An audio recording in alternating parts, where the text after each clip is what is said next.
Hi, everyone. Donna Embry. Our focus is looking at protocols that target metal chemical toxicity. The frequency of metal chemical toxicity, so whether it's the actual toxins that are sitting in the cell membrane, because metals and chemicals love fat, don't they? Or whether it is the frequency in the genes of the chemical from prior generations. Doesn't matter. They all lead to a block in the flow system. The ability to download and hold light in our cells. Receiving light, radiating light. Metals and chemicals short circuit energy, right? Plastics disrupt communication. They mimic hormones, right? And so these can be a big problem. In the Unified Medicine Institute, we are bridging new German medicine with homotoxicology, with Chinese medicine, with anatomy and physiology, with all of the different great sciences, with mind-body medicine, energy psychology, and bringing it all together to create a system based on the design of the body. So it doesn't matter what your background is.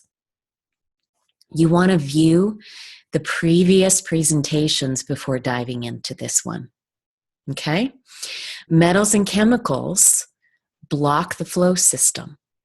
They block key biochemical pathways. They end up damaging detox pathways. And how do I know this? Well, it's clinical experience of being able to use the charts, the information that's provided here, and resonance testing, not only to energetically detect what level the metal or chemical is disrupting within the cell, which one of the organelles, but also what's needed in order for the body to restore and repair its ability to move with the rhythms and cycles of life. The body naturally creates cancer when there's shock and trauma, and the microbiome will change. And we can find metal and chemical toxicity, but it's not the cause. It's a result, it's an indicator. The deeper cause has to do with the belief in how things work on planet Earth. And in bioenergetic medicine, we're looking at the entire fractal of the body. We know that the body is more energy than physical substance. And we know that the physical is made in the image and likeness of the individual. You can look at a person, and if you understand the basics of geometry, sacred geometry, colors, shapes, you can see their purpose based in their design. You can even listen to their voice, and you can hear alignment with buttery love, or you can hear missing octaves that will sound like dissonance. Maybe a squeaky high voice. Or maybe we've got someone sounds like they're shouting. Bring out all your charts and set them around you as you listen to this presentation. I encourage you to pause it if I say something that rocks your world, okay? And if I say something that has nothing to do with your current method of testing, it doesn't have anything to do with you, all right? What I find is we as practitioners focus on what we don't know, and we go down a wormhole. And I speak on multiple levels. My target audience is anyone living and breathing in a suit of skin that realizes they're a healer. And from there, we look at their entire life, all the experience that they've had. why they're sitting listening to this presentation right now, and all of the training that they've had up to this point. And then we want to set it all aside, and we want to listen with an open heart and mind to this presentation, because so much of what you have learned throughout your lifetime is based in fear. It's based in the upside down world of death and dying. Okay? And true sustainable healing means that we shift that paradigm. That means that we begin to look at anything that we've ever learned that focuses our attention on the details of biochemistry.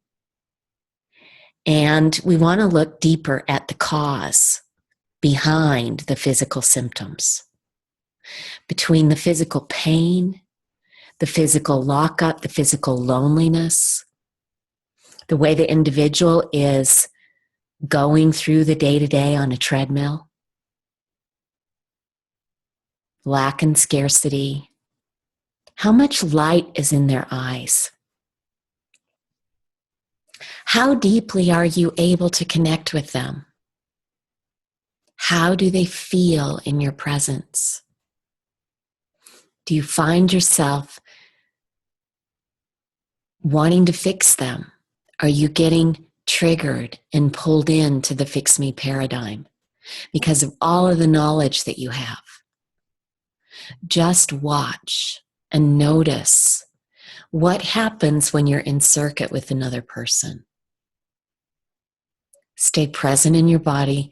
Make sure that you're walking and breathing in a balanced way, because this is the key to being able to access deeper levels of information through bioenergetic assessment.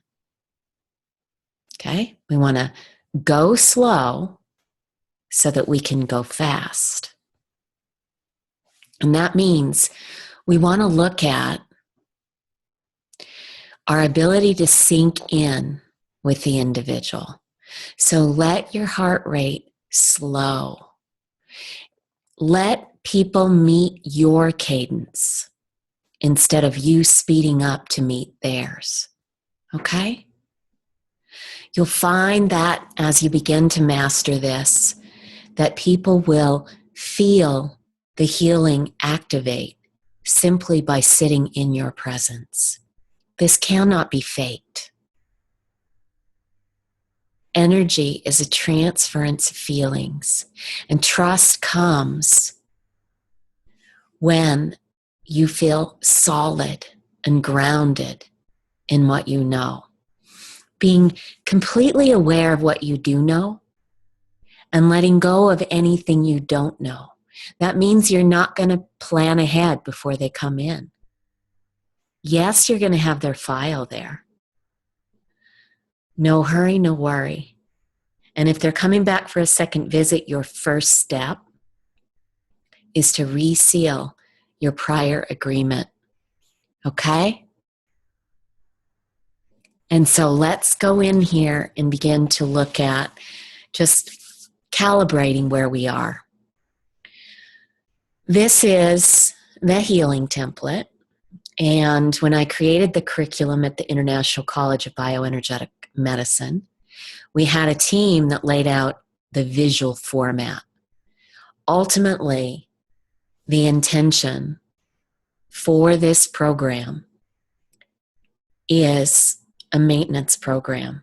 That means that the body returns to a homeodynamic state, free of symptoms, if that is the person's desire. Not everybody has that desire. And so we want to meet them where they are. First phase, we looked at the extracellular matrix right here. Steps 1, 2, and 3 on the healing template are really one step. It's about restoring the water between the cells. The space between the cells is where all communication takes place. And the neuroendocrine system regulates digestion, peristalsis, and filtration and drainage, doesn't it? All communication, all biochemistry takes place in the water. And so if we've got a buildup of metals and chemicals, we're going to have dysbiosis in the microbiome. Dysbiosis means a state of competition. And we don't want to jump into the middle of that. Instead, we want to look deeper at the underlying cause. If we go deeper, microbiome issues have to do with issues within the individual's ability to love themselves fully. Okay? It's the relationship with their beloved. Their relationship with their beloved is their relationship with their heart, their body, their inner child. How are they in position to continue parenting themselves so that they can show up in relationship in a congruent, honest, vulnerable way? Okay, so we're going to look at multiple levels. And the really cool thing about bioenergetic medicine is one of the key pieces is homeopathy. And so you don't have to get into being a psychiatrist or anything else like that if you understand the design of the body, that the visible is developed from the invisible. And we know that our true role as bioenergetic practitioners is to eavesdrop in on the communication system of the body to see what it needs in order to heal. Okay? You've heard me say that before. We're not in position to fix someone because they're not broken. They're out of alignment with their purpose. They're out of alignment with the rhythms and cycles of life. Their autonomic nervous system is locked. They're not going fully into the repair cycle. The parasympathetic side of the autonomic nervous system, where the body moves inward to repair. It's where everything gets juicy. The exocrine glands increase juices. It's the belly of the deep, of the wave of the cycle of creation. And if that was too many words for you, just know that everything follows a wave. And you've heard me say this before, but in the darkness, in the belly of a cycle, in a valley of a cycle, there's darkness. There's a reorganizing. There's a replenishing. There's a rest period where things are being made new. This happens when we sleep at night. So between 3 p.m. and 3 a.m. is the parasympathetic side of the autonomic nervous system, the repair cycle. And that repair cycle has to do with moving in. There's an increase in biochemistry and activity. It has to do with the anabolic process of building and restoring. When we move into the sympathetic part of the autonomic nervous system at 3 a.m., this is where all resources begin to move outward. We've been looking at the circadian clock, and you can pull your chart on that from phase 1. But if you look at that, you'll see that the liver time is from 1 to 3 a.m. And it is the turning of the tides where the liver energy shifts to large intestine and lung. So liver moves into lung. There's the inhalation of the breath as you wake up, right? And the balancing of the autonomic nervous system. And in that, as the nervous system begins to sync with the rhythms and cycles of life through breath and movement, then the organs and systems naturally begin to pulse. And in that pulsing, that's when the large intestine opens. And so people should be having a early morning bowel movement. After they get up for a while, they set their intention. They're breathing in and out. They're doing a little yoga. They're moving their spine around and re-syncing their autonomic nervous system. Large intestine time is between 5 and 7 a.m. So there's brilliance in the body's design and moving with the rhythms and cycles. So our first step is all about teaching people why to go to bed between 9 and 11, or to know your sleep cycle, to begin to understand why it's important to eat on a regular rhythm, and why it's important to eat and drink water that's full of light. Okay, so eating water, that means water that's full of light, water that's swirling, not tap water. Okay? We've got a lot of information on the benefits of water, and we've been focusing on that for the ECM. Now, during this presentation and the previous one on the microbiome, we're beginning to move more into looking at the intracellular structure and restoring that. We know that for every cell in the body, there are 10 microbes. And those microbes grow in a body that supports them. Is the body focused on generating more light, or is it focused on numbing? Generating more light means more feeling. And this is why I caution you about using desensitizing methods. There's a time and a place for it. It's not for this college. It's not for what I teach here. Depends on the individual. If they come in, geriatric patient, in the process of transitioning, you might desensitize them. Maybe it's a pet in later stages of life. You might desensitize them. You choose. We're building a toolkit here. And the parts that I'm bringing to your toolkit have to do with holding the space for the individual to move all the way through a healing process and into maintenance in a matter of months, not years. If you are an alumni and you've taken these courses before, I want you to listen with new ears. I find that many people who go through the course the first time start applying the information in a linear way, and that's fine. You'll find over time what happens in the relationship between you and the people. Are they actually getting well? So we start with intention.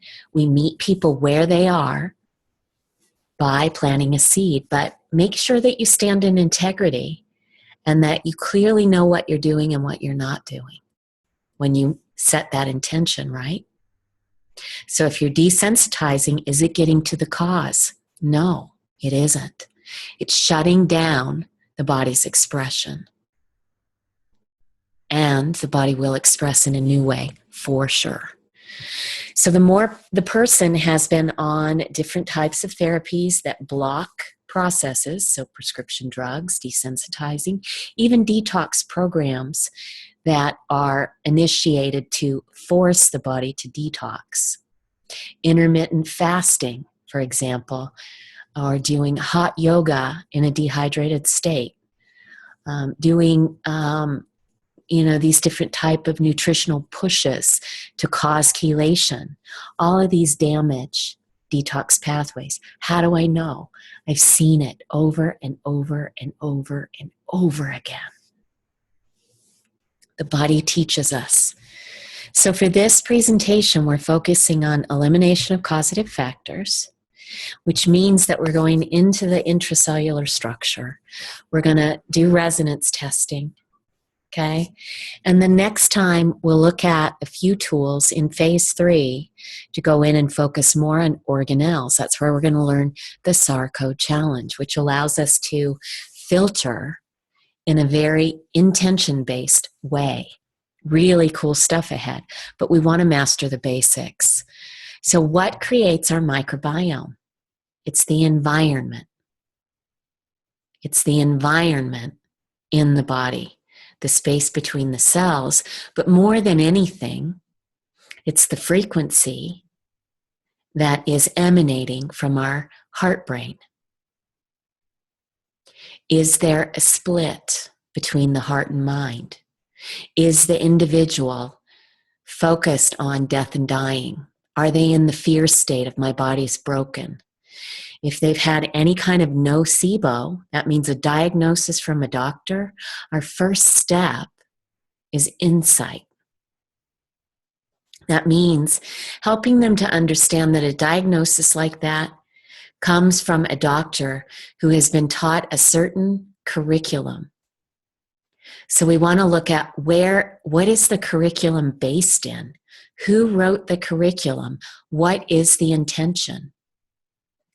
And if they have learned allopathic medicine through one of the institutions in the US, likely the curriculum is written by the chemical companies. So chemical companies who write curriculum for medical education, what will their solution be? Chemicals, right? Are they going to spend a lot of time in the curriculum offering nutritional support? No. If you ask any medical doctor that is delivering nocebo diagnosis, you ask them about their curriculum and nutrition, they probably studied that in a weekend course. Does that mean that what they have to offer is not valid? No, it's absolutely valid. But you are in the driver's seat when you're holding space for healing. That means you know what you know how the body works, you know how it heals. You look at the individual, you look at their background, you ask what they've done so far, and from there you get a download about their belief system. Okay? So you're tapping into their frequency and you're looking at them. You're seeing if they can make eye contact. Where are their eyes moving when they're talking? This all gives you information. If they're all over the place, then they're in their mind. It's not anchored in their heart. So ask an open-ended question. Open-ended questions crack open the heart. And when we ask an open-ended question, we're asking the heart. Their mind will have to focus on the heart to be able to answer. But notice how the first words that come out of their mouth are going to be a story. That's the mind. And let that be okay. Don't challenge their story. Let them say it. Let it move. And then ask a deeper level of question. If you knew that your body was absolutely designed to heal itself, would you want to hear more? Yeah, I absolutely would. Okay. So the water of the body, where the heart brain is imprinting frequency, is this space between the cells. That's how it works. Okay? And so if the frequency that's being delivered through the heart brain, what happens is we've got the hypothalamus that's looking outside of the body and it's perceiving whether I'm safe or not. And if it determines that I'm not safe, the body will contract and it will shut down. It'll be in a state of fight or flight until the body starts to break down, right? And so the body's ability to heal is linked with the body's ability to relax. When we use homeopathy, we're working on multiple levels to open up the brain trauma, the trauma locks in the brain. Yes, homeopathy targets this. So do flower essences. But the biggest activator is open-ended questions. Okay, everything else is outside in. We want sustainable healing. It's all about the agreements and the education that we provide. And then it's sending people out the door to practice and nurture their garden this beautiful body. The microbiome is evidence of the relationships that the individual has in their own community. The community in the heart of the individual is the community that is created in the space between the cells and in the intracellular structure. Did you know that all mitochondrial processes are run by our microbiome? And did you know that metals and chemicals will sit in the mitochondria? They will block our body's ability to use oxygen, our body's ability to use nutrition, to build a body, and to fuel a body. And so that's where we're going right now. Our microbiome is an indicator. It's not something that is out of control. That's old thinking. The Ko-Shang cycle, we've touched on this numerous times, and this represents the extracellular matrix.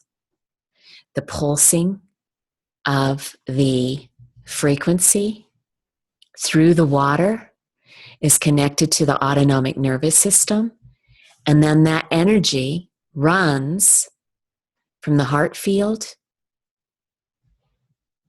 through the spleen field, through the lung field, through the kidney field, through the liver field, and then the pure essence is returned and nourishes the heart, right? Why do we have so much liver gallbladder toxicity, metals and chemicals, right? It also has to do with the belief about how relationships work, because metals and chemicals are linked to a fixed belief system that will not change. So it is a belief in violation and victimhood. And this creates metabolic waste in the body that prevents us from being able to return the water and the frequency, the vital essence, to the heart in a state of fullness, an upward spiral. Okay, so how does this play out on the chart of homotoxicology? It's big. We looked at this a few times, but I want to just look at, we know that homotoxicology is all about how disease, dis-ease, lack of ease, lack of flow in the body is handled. And the body's designed to receive an impact, no matter what it is, to go in and then it sends it back out. It's all about cushion and excretion, right? And so when we look at this, if the body is not able to excrete fully, then it goes into the cell. We get the layers.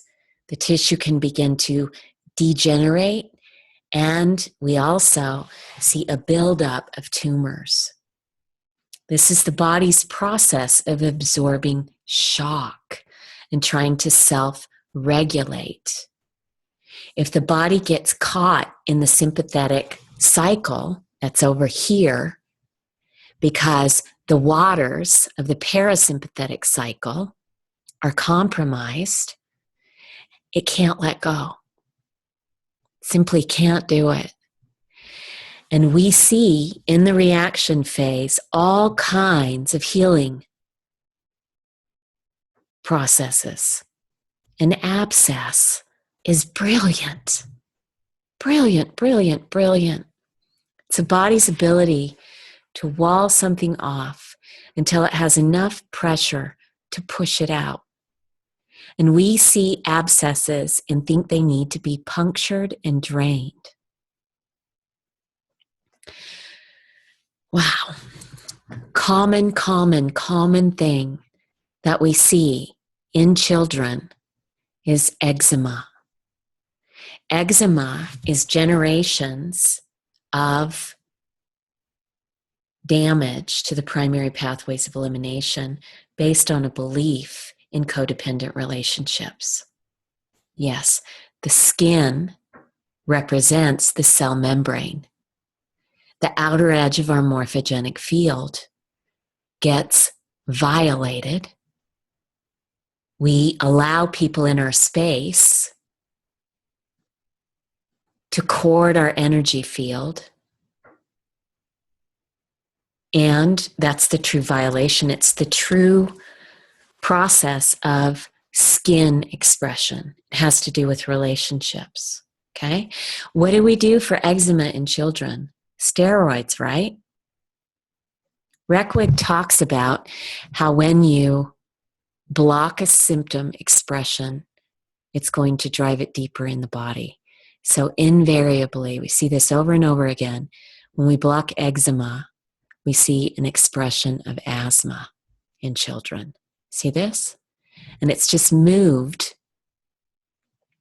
from one layer of skin to another layer of skin through the germ layers.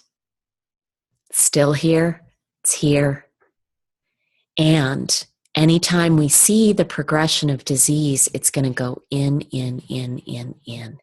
deep into the meat. Not all cancers are going to go that deep, but just know that anytime we move into a cancer phase, it's just an expression of the body gaining pressure and walling things off until it can return it back here. Okay? So our role as bioenergetic practitioners is not to fear cancer, but to bring about the truth. German New Medicine, we've got presentations on the hub that you want to watch. You want to download the charts. You want to start using those in your practice. But know that dealing with trauma is only one side of it. We have so much damage in the divine blueprint of humans right now that using homeopathic remedies to remind the body to do what it already knows how to do, and that's flow, will help us to restore the physical structure, the divine blueprint in the nucleus of the cell through energy medicine. So we're here to support the process. And our first step is to begin to help people to understand what cancer is and what it isn't. We're not here to fight anyone else's belief systems. What you fight, you hold tight. So watch how you take offense to other people's approach to cancer. We want to work with the individual's current belief system. And if you can't find a point of agreement with them that feels good, then tell them, I simply am not the right practitioner to help you right now. Okay? And then let them know why. Let them know what level that you work at. This is standing in integrity, and it's not trying to be a magician who jumps through hoops to fix people. They're not broken. Their body has created cancer because of resentment. Resending their energy back to a prior time and place where their brain locked up, they no longer carry the current fully into the organs. So there's a block in the flow system there. Just about everyone, if all we do is provide this incredible truth, it restores the water between the cells and allows the brain to carry the current. It allows the syncing of the harmony of the organs and systems. And through that, the individual's methylation pathways heal. Their divine blueprint heals. And what is our role, Ben? We don't heal anyone. We don't. Bioenergetic medicine is resonance medicine. We hold the space through healing. First through the delivery of information, and then making sure that we set an intention and agreement for the healing process. From there, we discern the course of action. And the first step is not testing them right away. We want to let them know that we need to prepare the body for a deeper level of testing. And so part of that means letting them begin to align with the rhythms and cycles of life. That means that they need to start RPMing in the morning. Rise, pee, meditate. That means that when they wake up, They don't have a cell phone on their nightstand. When they wake up, the first thing that they reach for is their breath. They do a reset there. They leave electromagnetic frequencies out of their repair space, their sleep space. There's not a TV on. The smart meter in the house has been dealt with. You have purchased a ring from Light Life. You carry them in your practice. Should be one of the first things that's rectified in the environment. So when you begin to talk to people about your first step is to begin to move with the rhythms and cycles of life, that means no more pedal to the metal.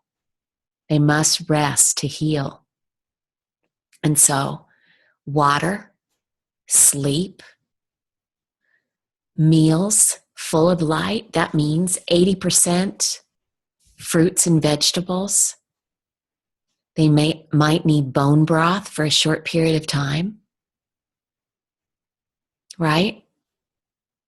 And then the more we can move into a diet based in herbs and foods from a rainbow. Yeah. So light begets light. Foods, live foods hold light. Okay, I'm not going to get into the debate about diet right now because so much of that has to do with individuals' belief system. But if on the first few visits you start testing them for all of their food sensitivities, they're going to have a bunch of them. And if you start having them eliminate all these different types of foods, there's not going to be joy in their life. So instead, let's have them start by adding things in. Walk every day in the sunlight with shoes that connect you to the electromagnetic frequency of the earth. Know that as your feet move bilaterally, it activates the syncing of the autonomic nervous system. So many problems with health have to do with our electromagnetic, artificial, intelligent world that contributes to sitting disease. Okay? No substitute for this. Let's just look at what has happened over the last century. First of all, we had the shift of thinking about medicine, right? Back in 1910, before 1910, the hospitals, all medicine in the US was based in understanding that the body was designed to heal itself. We had naturopathic sanatoriums. We had homeopathic institutions. That was the FDA's, the AMA was founded in homeopathy. And we knew the body was a flow system, that it was designed to heal itself. And so all that shifted in 1910. And shortly after that, we began to look at chemicals. We were still largely focused on the germ theory and the scientific method. We know that the germ theory is a lie. It was based on information that has been disproven time and time and time again. Microbes do not cause disease. Every microbe has a purpose. There's not good microbes and bad microbes, just as there's not good people and bad people, just as there's not right and wrong.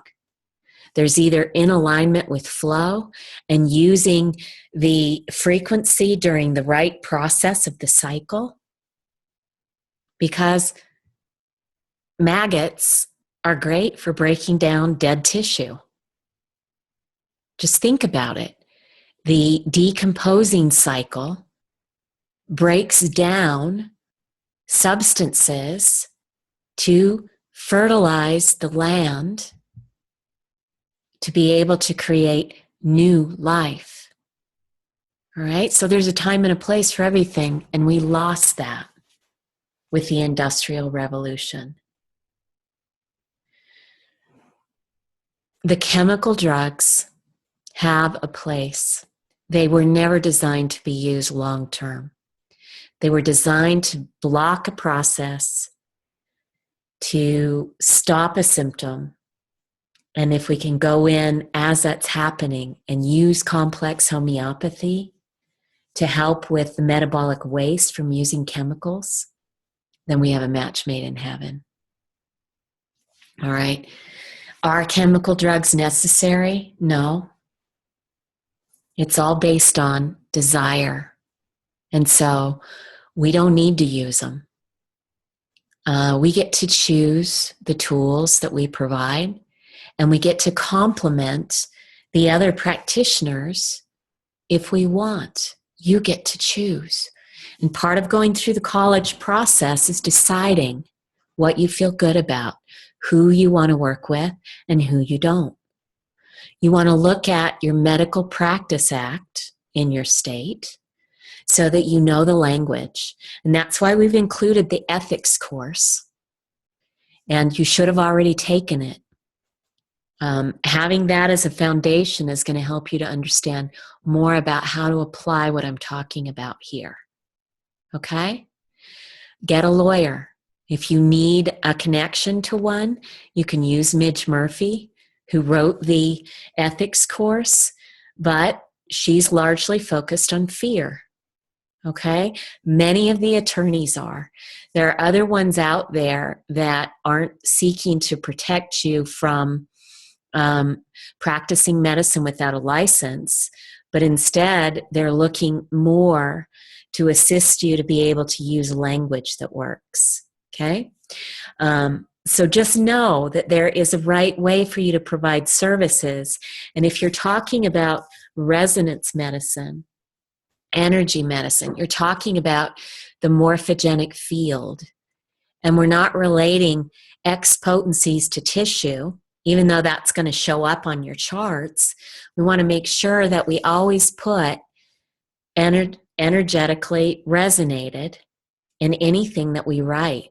We don't want to say we found metals in your extracellular matrix. That's practicing medicine without a license. We haven't gotten to that point in medicine in the US, and right now the AMA owns much of the language. So there are things you can say and things you can't say. So as you use these charts, just know that we're talking about resonance testing. Okay, it's not diagnostic. The Industrial Revolution, besides the creation of antibiotics that kill the microbiome, that creates metabolic waste, that creates more symptoms, that creates an inability to absorb water, starts to create the community, the environment for metals and chemicals to sit, and that attracts in parasites that are going to work on degenerating the tissue, right? Just know that the body is intelligent. It knows what it's doing. It's following the heart of the individual. So we get a buildup of metabolic waste, whether they're breathing in the toxins, whether they're ingesting them. The susceptibility to toxins in the world is related to their ancestry. Okay? What was the download that they received from their parents about who they are? Were they taught that they add value to the world? Or were they taught that that's conditional, that you don't want to rock the boat, that you want to express yourself but not in a way that violates people's space, right? What is the download? Do they believe in parasitic relationships? If so, they're going to have a high susceptibility to toxic load. Because if we violate the edge of the morphogenic field, we're going to have a leak of light. We're going to be leaking from our adrenal plexus, which is at the base of our spine. We're going to be leaking from our sacral matrix, which is just under our belly button. We're going to be leaking in our solar plexus. Maybe we're constantly covering up our solar plexus because we feel uncomfortable in relationships. These are all fear-based symptoms. So the first college session talked a lot about you being able to sink into their body. Where are they withholding energy? Not from you testing them, but just from you being able to feel your own energy centers. So susceptibility to toxins has a lot to do with where did the toxin land in the body and how much of it. In the homotoxicology PowerPoint, we touched on homeopathy, and we were looking at that the amount of toxin, the amount of substance that is ingested, if it's a large amount, it can kill. If it's a medium amount, it's going to cause symptoms, but it won't kill. But small amounts, such as in the case of homeopathy, using small amounts of mercurius, for example, homeopathic mercurius is one of the best detoxifiers or one of the best restorers of the nervous system, of the ability to carry the signal through neurotransmitters, to carry out methylation, to be able to send a signal to release the right hormones. Okay? So where did the toxin land? This is going to be related to the kink in the overall hose. Are they caught in a state of worry? If we were to look at the Kosheng cycle, where is worry? Worry is stomach, spleen, pancreas, right? And worry has to do with a nest conflict. It means that you feel like there's not enough, like an individual is broken or you're broken. So it's all fear-based. And on the Kosheng cycle, the reverse co-cycle, if you look at where the liver, where the kidney bladder is, so go to kidney bladder on the Kosheng cycle, grab your chart, and look at where the stomach is in relation to the kidney bladder, right? The kidney is supposed to be nourished by the stomach, spleen, pancreas. And you see that? How healthy blood would nourish the kidney and bladder. And healthy blood is delivered when the stomach has the ability to alchemize the food, to separate the minerals from the mash, right? And then from there, those minerals are going to activate the pancreas's ability to make enzymes, provided we have the right components of food that are broken down, right? And from there, the blood is healthy. Fear locks up the autonomic nervous system. And if this happens, if someone is in a state of fear, of fight or flight, then what can actually happen is the liver, the waters from the kidneys are going to back up and destroy the spleen. The blood will not be kept in a state of balance. Okay? So worry is a big issue. Big issue. And will cause all kinds of kinks in the hose. We're going to look more at the reverse co-cycle, the cycle of destruction in the next presentation. Okay? But I wanted to bring it up here so that you know that the download, the way the person perceives himself, their value in life is going to determine their susceptibility to toxins. The strength of a person's system when they're exposed. So, are they exhausted? Have you ever worked with someone who has never ever been sick a day in their life, and now suddenly they are presenting cancer symptoms? This is perfect example of someone who has been in a fight or flight state. They have a trauma lock on their autonomic nervous system. And this is the case for many of the people that we're working with. Okay? Wired but tired. Do you run adrenal panels on people? Usually what will happen in the different phases of adrenal exhaustion is first there's this incredible inability to rest. And so the individual will go on tranquilizers or SSRIs, right? So that they can begin to relax at night, or they'll be using melatonin. And melatonin will work until it doesn't.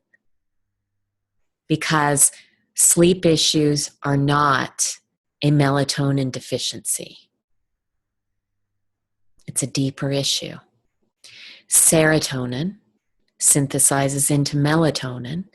And so we know that the small intestine is the seat of serotonin. It's what builds the brain, the ability to relax. And we also know the small intestine is the drain for the heart, right? So looking at the Cochang cycle, the heart, the drain, the inner organ on the Cochang cycle is the drain for the outer organ. Okay. So we never, ever, ever, ever want to detox someone who is in adrenal fatigue. Ever. Opening channels, foundational support is designed to resync the neuroendocrine system so there's not a short circuit between the adrenal, thyroid, through the HPA axis. And so if somebody has a trauma lock on their brain, they're going to be very susceptible to disease expression. We want to look at what was the download. That's the genetic factors. Any genetic mutation from a bioenergetic perspective, when we go in and our intention is to look at a genetic mutation. We'll look at this more during the third phase of the college. But genetic mutations have homotoxone coupling behind them. We know that genes express based on the environment. So we can have somebody who's got a lot of genetic issues, but they've done work on themselves and they have moved from the reaction seat to the action seat. They're no longer subject to victimhood and violating others, that they realize they're a participant in their response, imprints the field, it creates the relationships that they're a part of, all of that. Okay? So coming back to this, what are they eating? What is the damage in the nutritional pathways? Okay? We don't want to start with food right away. You'll know when to talk about food with the individual. Start adding in walking. Start adding in sleeping. Start adding in earthing. Have them sit and recharge with their back against a tree and their butt on the ground. Breathing, breathing, breathing. From there, using an opening channels program and helping them to look at the sources of stress in their life. Where can they eliminate some of it? What is it that they can let go of in order to begin to heal? Environmental pollutants, industrial pollutants, beauty shop toxins, dental materials. Educate, educate, educate, educate. What are your tools for targeting these? Before I start talking about no-sodes, I want to remind you that proper use of no-sode therapy, this is where you're using resonance medicine, you're using homeopathy to create heat in the body. When we use no-sodes, we're creating a heat process. We're kicking the body in to excretion. And if the space between the cells is not open, if we have a buildup of metals and chemicals on the outside of the cell membrane, then the body's actually going to create more problems. So no-sode therapy should be used with bioenergetic assessment when the pre-tests are on, when you have good connection with the individual, and when they're actually following through with your guidelines. The guidelines come from their agreement. That means that we want to move at their pace. And that means that if they have a block in taking remedies, then don't use them. You want to meet them where they are and let them know that remedies are going to help to speed up the healing process. But if they don't want to take them, we can look to do it another way and let them practice. Okay, so we're not attached to what they do, but we know how things work. And we know that if they want to do more and that they have the energy to do more, that providing well-rounded support and letting the body walk through the process, that means letting the cycle unfold. That means a 28-day process. Putting together a protocol and then not testing for 28 days. As they follow through, as they take the opening channels, as they begin to really focus on what it is that they want, and that is a restoration of health, and they're not looking to you to fix them, then you're in position to begin to do this level of testing. Okay? So look at your shelves. You want to have remedies for environmental pollutants. These are gasoline. It's anything that is in the air. So what no-sodes do you have on your shelf to help with environmental pollutants? I love Energetics Tox Cord because it's going to target any chemical metal toxicity that's coming in through the skin, through the breath. It's going to contain support for even ingested toxins. So it's a great one to use for toxic load in general. Used to be called Pneumocord, but people always thought that was for a lung detox. And the truth is, once you smell it, it goes right to the kidneys. So once it's inhaled, it ends up in the kidneys.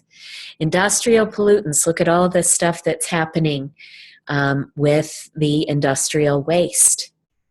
Look at the water supply. Just the way that the water is purified removes light. It runs through straight lines, through pipes.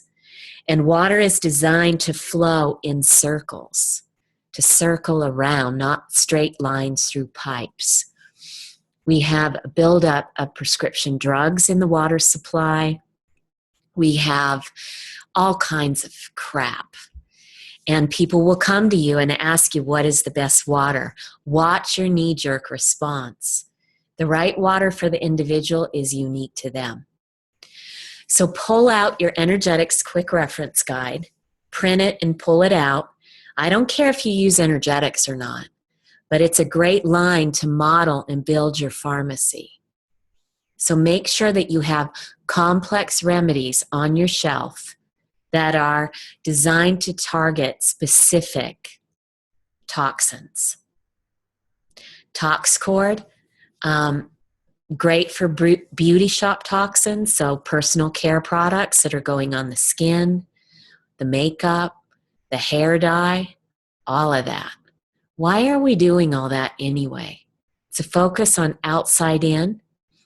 It's women being out of connection with their vitality, their succulence, their gonads. Their gonads, their lower energy centers, are designed to express light through every pore in their body. And Our world doesn't allow us to do that. I hope that you will help me change this. Let us provide a world where little girls know that their power is in their expression by loving their body fully, by not trying to be a thin model, but letting health and a natural state of weight settle in their body because they have a healthy microbiome, because they feel good about themselves. The teeth will break down if there is a block in the individual's perception about their value. This is passed on generationally, but the teeth are the circuit breakers for the meridians of the body. And most of what is taught through dental school is a lie. It's based on outside in, the body breaks. Each one of these teeth has a pulsation that's moving through it. It heals just like all the rest of the organs do. And so dental intervention is unnecessary in most cases. Bring in oil pulling. Circuits blown through teeth have to do with kidney issues. Bones are connected to kidneys. What do kidneys do? It's the whole matrix of metals. It's the whole building of minerals. It's the right use of minerals to build the structure to carry the frequency through the water, right? Think about bone. It's a matrix. It heals, but it's very dependent upon kidney health. And kidneys are nourished through air and nutrients, right? Just keep on looking at your Kosheng cycle through all of the processes. So what do you do when someone comes in and they've got all kinds of dental material in their mouth? You don't focus there first. So many practitioners, when they begin to understand the dental piece, run and form a relationship with a dentist and they start sending everyone there. The teeth issues are down the road. If someone has MS, if they have rheumatoid arthritis, you're going to be able to link them to necrotic tissue associated with teeth. Absolutely, you will. But starting by, reconstructing all of the stuff in the mouth, that takes a lot of energy. And much of the teeth issues that are working out right now will be restored as we begin to restore the Kosheng cycle. Very, very, very important. Just know that 2 dissimilar metals in the mouth short circuits the whole energy body. Let me say that again. 2 dissimilar metals in the mouth short circuit the whole energy field. Why? Saliva is salt water, right? And 2 dissimilar metals create a radio. So what do? We use harmonizers. We use light life tools. We use sarcode remedies that target the hypothalamus, such as rehydration. So look for homeopathic remedies that contain hypothalamus. There's lots of ways to do this. But that's one of the easiest things that you can do. Metabopath is a remedy in the energetics line that is wonderful for restoring the energy field of the body. Just look at all the different ways that the body is in contact with toxins. I would schedule a separate appointment for this. And maybe you have a health coach on your staff that sits and asks open-ended questions about their environment. So they'll ask questions about cleaning products. What do you currently use? And then provide education. What about the products that you use to bathe? So go through all of that. What are the food sources? Do they know that whatever foods are ingested are going to be the source for creating more light in the body? Are they dead foods from which there will be no light? It's going to create more metabolic waste. Does that mean that we don't eat cake sometimes? Or that we don't eat, maybe we might imbibe in M&Ms, or maybe we go out for martinis. Whatever it is, we want to live life in the flow. We don't want people to continue to fear the world. We want to teach them to participate and to understand the expression of symptoms in their body and what it means. That's the sweet spot. So as you go through the college process here, I want you to be thinking about your menu of services. What is it that you provide?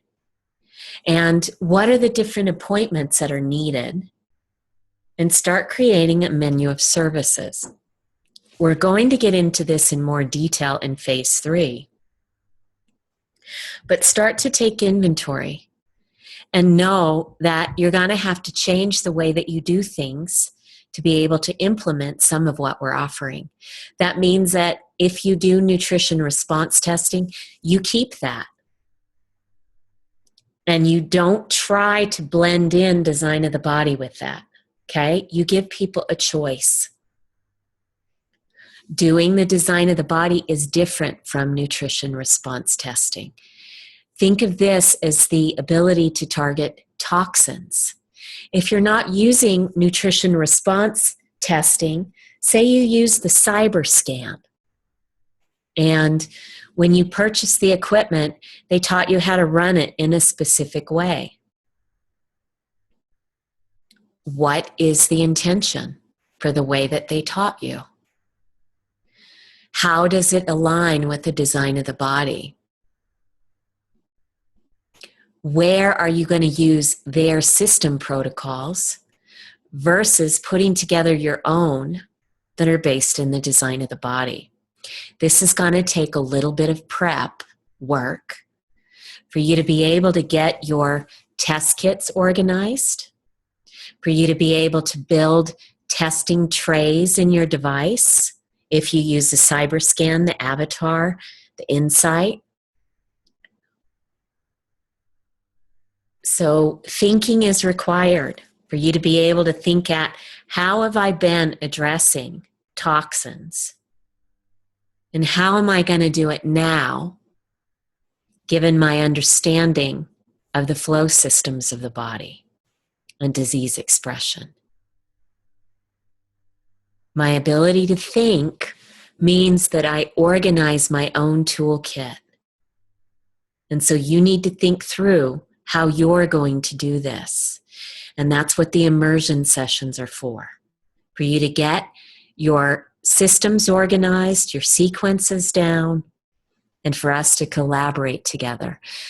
During those sessions, I'll be presenting case studies as well so that you can see how to do this. Heavy metals that most commonly cause problems in humans include the following. It's not limited to these. There's lead in the air. Part of the way that we receive electricity in this country through coal burning is going to put lead in the air. Okay? So we get it from all over the place, but many people carry the frequency of lead in their cells because of all the lead-based paints, because of the lead-based lipsticks and makeups. Many are going to carry the frequency of mercury because we used to use that to purify infection. Mercurochrome is mercury. We also used mercury to make hats stiff. right? Mad Hatter's disease. These were from people who shaped hats using mercury. And then you wear the hat and it's absorbed into your brain and you go mad. Well, this has been passed on generationally. And it's also linked to miasms, which we'll get into next time. Cadmium is in the food source. McDonald's French fries contain cadmium. Did you know that? It's in dental materials. Yeah, that's right. So a lot of prostate cancers, glandular cancers, when you begin to do bioenergetic assessment and you get to the underlying cause, now look at this. Underlying cause of cancer is what? Shock. Resentment. Shock means we are resending our energy in a certain way in our body. Our brain is locked down. So there's a short circuiting in cancer. And there will be a buildup of toxins that have the same frequency as the belief system. Got it? Metals, chemicals block flow. Shock and trauma, rings in the brain, block the flow of the nervous system, block the flow of the body's ability to carry the signal through the water to the integrin in the cell. And this is the space that connects everything. As above, so below. So homeopathy that targets belief systems is also going to target opening the flow of communication. Arsenic is everywhere.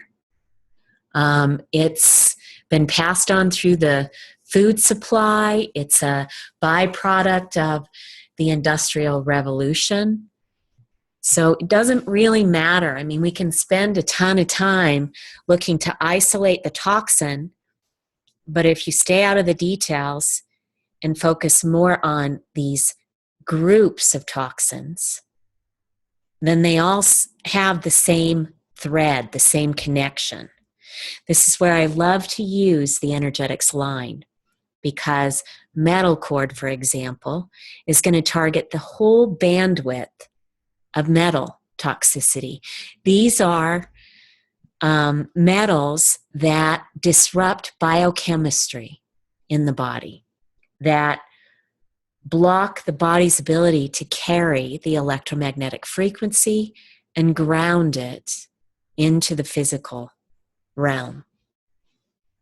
Aluminum, my gosh, you guys, just go into a Whole Foods and look at how they wrap their breakfast burritos. They're wrapped in aluminum foil.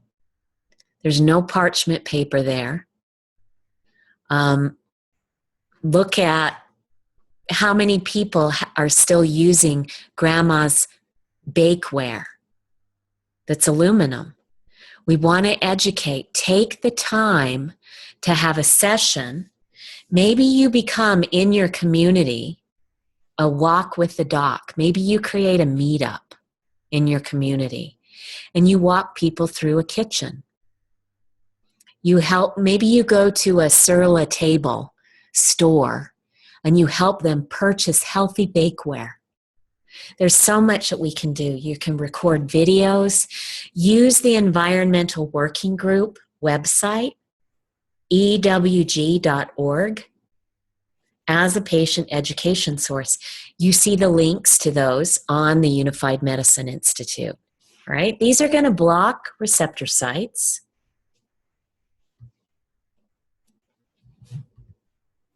Chemicals. Most chemicals, when it comes down to chemistry, mimic molecules. Many of them contain metals. There's just so many cases that we could talk about here, but I can tell you energetically, when we have a child that is expressing leukemia or autism or something, that when we do a resonance test through muscle testing, through using devices, if we've opened up the ECM by using an opening channels first, we're going to find combinations of these.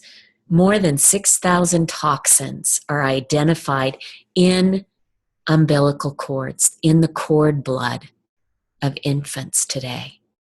So that's just what's circulating within the blood. It doesn't account for everything that's in the DNA. This model of medicine, bioenergetic medicine, allows us to restore the blueprint energetically. This is big, you guys. This means that we can actually provide education and an environment for parents who want to conceive a baby to first clean up their blueprint by going through their own process. And maybe at the same time, they're taking parenting classes through the Unified Medicine Institute. So they begin to understand how to hold a sacred womb outside of the body for their child's nervous system to develop fully. This is what we have ahead of us, the ability to provide this. And you can participate in whatever way you want. What are the drugs that were passed on? What are the drugs that they're using right now? Addiction is epidemic. And if anyone's ever experienced cocaine in their own life, or maybe their parents used it, there was a huge rush of cocaine use when I was a teenager. Now heroin is a drug. For a while it was meth. And so these are passed on through the structure. And look at the alcohol. Look at all of the people that have alcohol addiction. And it's thought that you can drink while you're pregnant. Well, why is somebody needing that to correct their autonomic nervous system? It's because they cannot rest. Pesticides and herbicides. Animals. Oh my gosh. Think about, we spray pesticides and herbicides everywhere. Those have a metal base. Vaccinations. These are going to create psychological and neurological. They're going to contribute. The psyche is delivered through the brain, and the brain to the organs, right? Through the autonomic nervous system. But the connection to the organs is directly linked to the heart. So where does the energetic frequency originate? From the heart. From the heart. That's where the download of the individual receives it. And so the brain is birthed from the heart field, from the small intestine, right? The small intestine looks exactly like a brain. Look at it. Doctrine of signatures. Okay? So the heart gives birth to the cells, creates through the gastrula the brain. Right? So heart, brain connection drives the whole life. Metals and chemicals love fat. What is fat? Well, our fat body is our communication body. Our fat body is our communication body. Look at all of the obsessions and the misunderstandings of fat over the years. Do you realize how many people are still on a low-fat diet?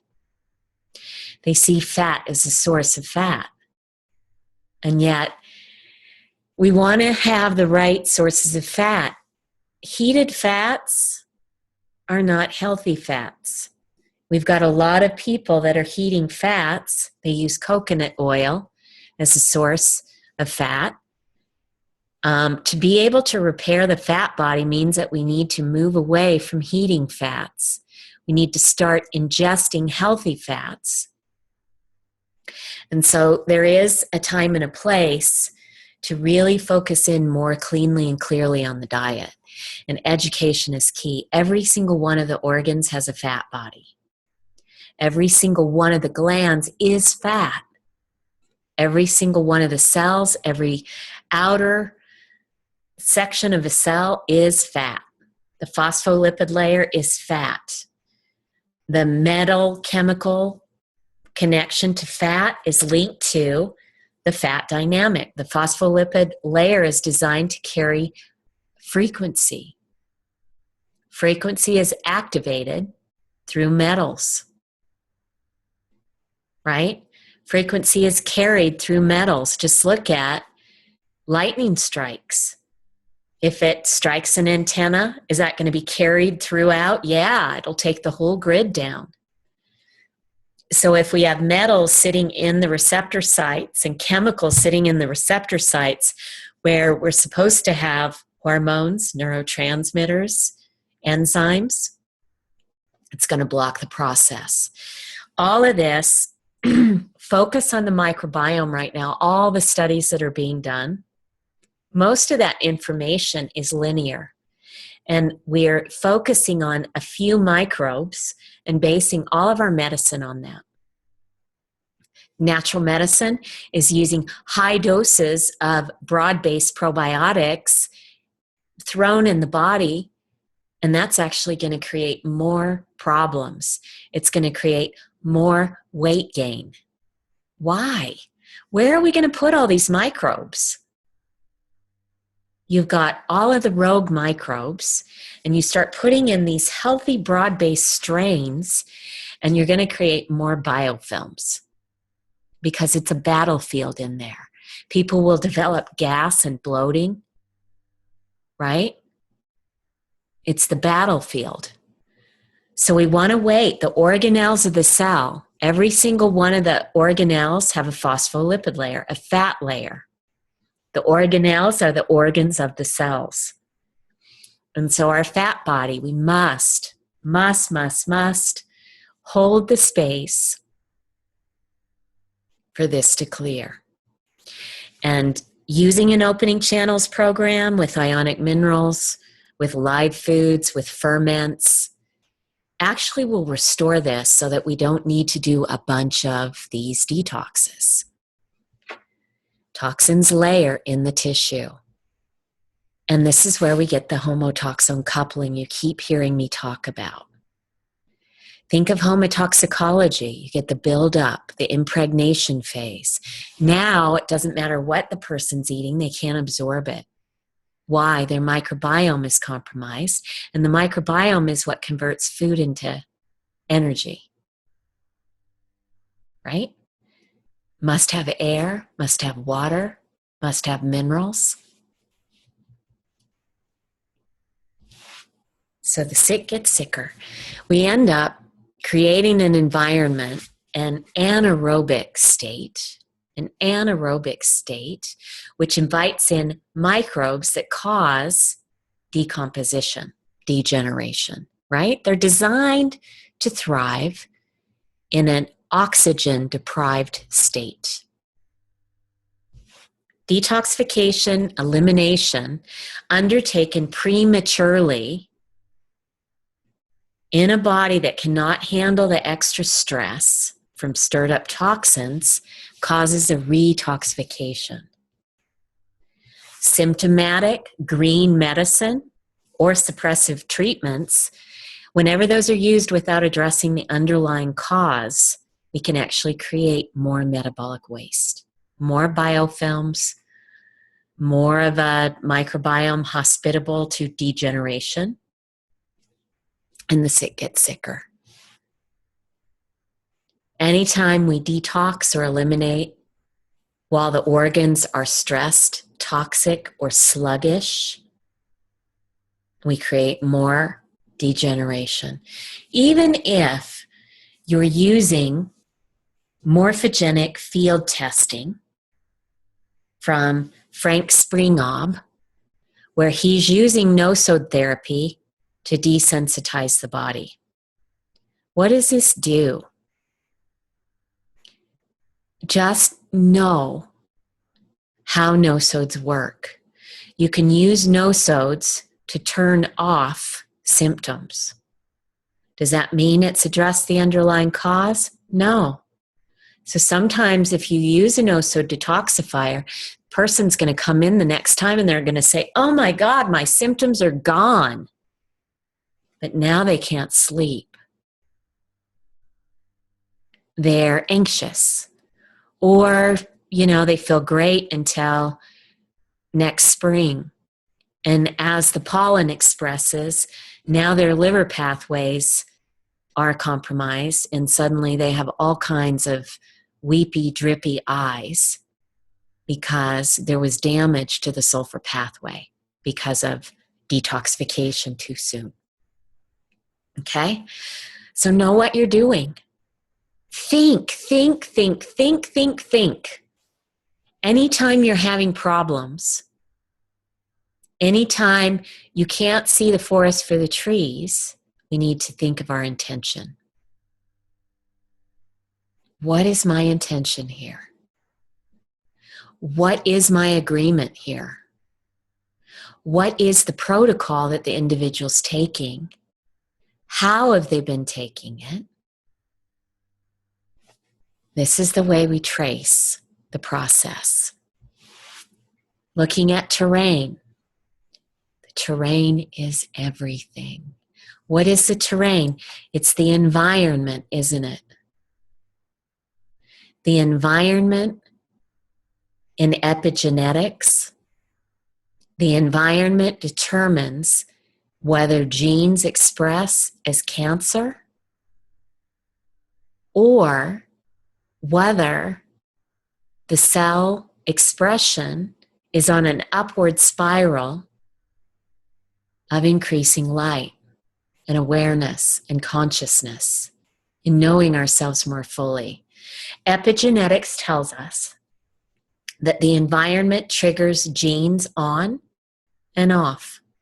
So what is the environment that the individual's living in?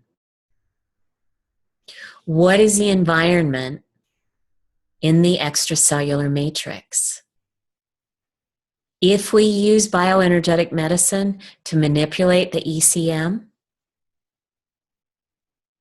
or to manipulate, if we use flower essence therapy to calm someone down so that they can stay in a toxic relationship without speaking their truth, without bringing what they want to the table in that relationship, for them to be able to go to the person and say, I want more. I want to keep that space between you and me clean. I want to be able to express who I am and for you to do the same without blowing each other out. So let's look for the right connection. All right, guys, this is boot camp for life. We know the environment determines the health of the cell. We know the environment determines the health of the individual, but ultimately, their heart field is creating the environment at all levels. It's the way that they feel about themselves, the relationship that they have with their beloved heart. Do they trust their body, or are they trying to change it? Toxins can be genetic. They're passed on in the DNA, but what's the source of toxic load that causes genetic mutations? We know through homeopathy that it has to do with miasms. And miasms create the veil, the space between you and I, that keeps us from being able to remember who we are. Okay? It's based on our agreements, the way that we relate to one another. And so we want to keep that in the back of our mind that we are working more and more into the belief systems. And as we hold the space for the person to live and follow the rhythms and cycles of life, that we need fewer remedies. We maybe need one detox, one customized no-so detox, because we're not trying to manipulate the body, and we're not seeing the remedies as the source of healing. They're there to support the process. Okay? We want to look at, as we detox, we're looking at genetic factors, we're looking at the exposure. Where is it coming from? How can we use products that aren't toxic? How about using oil as lotion? Coconut oil is a wonderful lotion. If someone doesn't want to use that, jojoba oil is another awesome lotion. It's also great for a natural lubricant, right? Very, very restorative to the vaginal microbiome. And we can also add in a little bit of essential oil, right? So much that we can do here. Inviting microbial toxins to move in really has to do with the frequency that we hold in our heart. Do we need toxins that are going to live in an oxygen-deprived state because we're in shock and trauma, and we believe that getting on the treadmill and filling everyone else up is our birthright? It isn't. That is suffocation of your expression. So as we get our relationships right, we begin to invite in a microbiome that pleomorphs with the rhythms and cycles of life. That means that when we need more viruses to break down tissue, then we have those. When we need more tuberculosis to build up tissue, we have that. And we trust our body's ability to build up and break down. It's moving with the rhythms and cycles of life. And we support around the restoration of the autonomic nervous system. That's really what we're looking at. So let's get these metals and chemicals, but ultimately the shock and trauma addressed so that the individual can flow with the rhythms and cycles of life, so that they're able to hold a state of joy in their heart because they know the words to make their relationships juicy, and they can see who they are and what they want. Resolution and restoration takes time. Core issues involving homotoxins are seldom resolved in a single evaluation. In fact, if you go there, it actually is going to cause the healing process. The process of healing will actually take longer. Because if you try to resolve people's issues for them, they're going to see you as the source of healing. And that's a lie. No one heals anyone. In fact, it's against the law for you to say that you do that.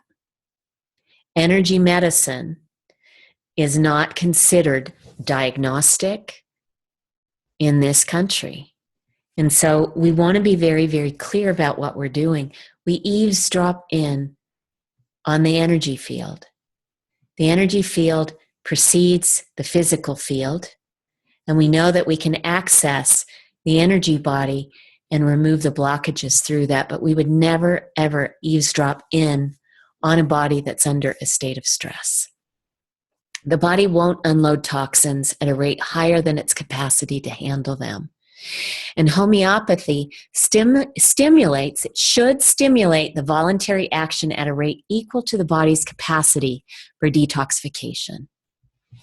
Going slow allows the body to recover while it is cleansing and avoids the possibility of toxic shock to the system. Force is a violation. When we force anything, it's a violation. This is different from using pressure. During any kind of a creative cycle, there's going to be a gathering of pressure that actually expels or expresses life. And then from there, there's going to be a moving inward to generate more energy from the expression. Energy is never lost. It just changes and flows and expresses in new ways. So we want to go slow so that we can go fast. We want to allow the body to heal itself, which is the birthright. When we see constitutional factors, we see this throughout all different models of medicine. We look at what is someone's constitution. And in the olden days, we used to be able to use one homeopathic remedy to restore the autonomic nervous system. But since we've had so much shock and trauma, and we have had so many new metals and chemicals, we've got a cloudy field that we're working through now. So we want to go slow so that we go fast. We want to open the ECM and then bioenergetically assess the ECM to put together the right combinations of remedies to address the malfunction in the blueprint. This is where we're going to get to using constitutional homeopathy in the third phase. Okay? But for now, we're going to work with the extracellular matrix, the intracellular matrix, and many of the constitutional factors will resolve on their own. Okay? Until we remove the signature oscillation, that is the frequency of the imbalance in the invisible field, we will retain a susceptibility for toxic load. Case in point, young child whose father, actually it was a grandfather, was a copper miner, and the child had autism, was expressing the inability to connect with the parents. It's like they had gone behind a sheet of glass and suddenly the parents couldn't connect. Well, it was a perfect storm that created the situation. All of the toxins passed on through generations. But as we begin to work with an opening channels program, the lights began to come back on. The cell's ability to hold light returned. When we went in to do the bioenergetic assessment where we're tapping into the cellular structure, copper came up. And when copper comes up, it allows us to be able to use potencies and dilutions to go back and look at ancestral diseases, to look at when was the violation? When did it happen? How long ago? So in this particular case, the copper resonated at an 800x. Okay, so how would you do that? Your mind is spinning now. And I know that some of you already know how to do this, but I want you to approach it with new ears, new eyes, and think through the process. If we are addressing the underlying cause with a child, we can quickly scan through the different no-sode remedies in the energetics line. In this particular case, metal cord came up. Okay? And because I was curious, I decided to use a kit.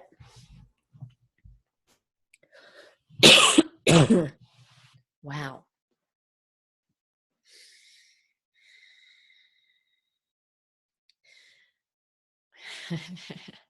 That stirred up some stuff within your thinking process. I know that you're all rushing as you look at this chart while you're watching this presentation.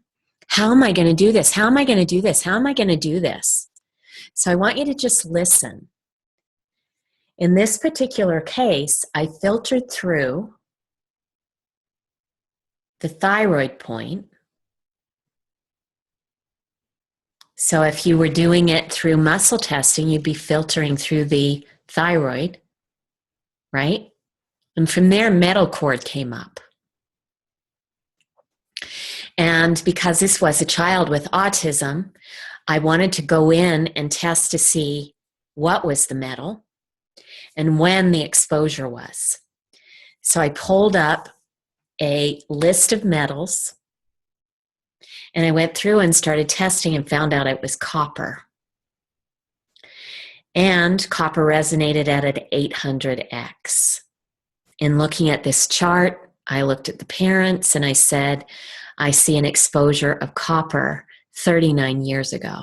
Well, the parents were in their young 30s, but the dad said that his father was a copper miner.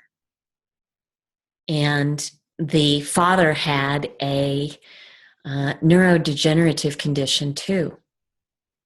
So I was able to, through the process of the dad now deciding to address his underlying factors, we eventually got to the point where we could test to see the copper was at the same spot, 800x, which means it's going to cause a genetic mutation.